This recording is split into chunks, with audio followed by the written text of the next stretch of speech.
xurros i els tres ossos. Allà una vegada l'Arenxurros estava caminant pel bosc i es va trobar una casa i la porta estava oberta i va entrar. Va trobar tres plats, un gran, un mitjà i un petit. Va menjar-se la sopa. Fet bé. Va trobar tres cadires, una gran, una mitjana i una petita.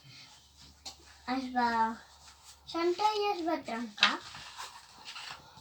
Va trobar tres llits, un gran, un mitjà i un petit. Va dormir i va trobar, van vindre els tres ossos, van trobar una cadira trencada i el menjar menjat.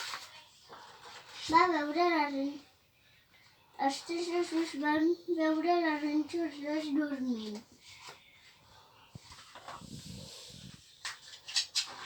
L'Arenxurros es va despertar i va veure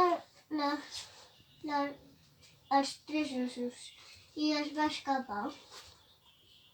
Carabim pum pum, aquest conte s'ha fosc i carabim pum pum, aquest conte s'ha acabat.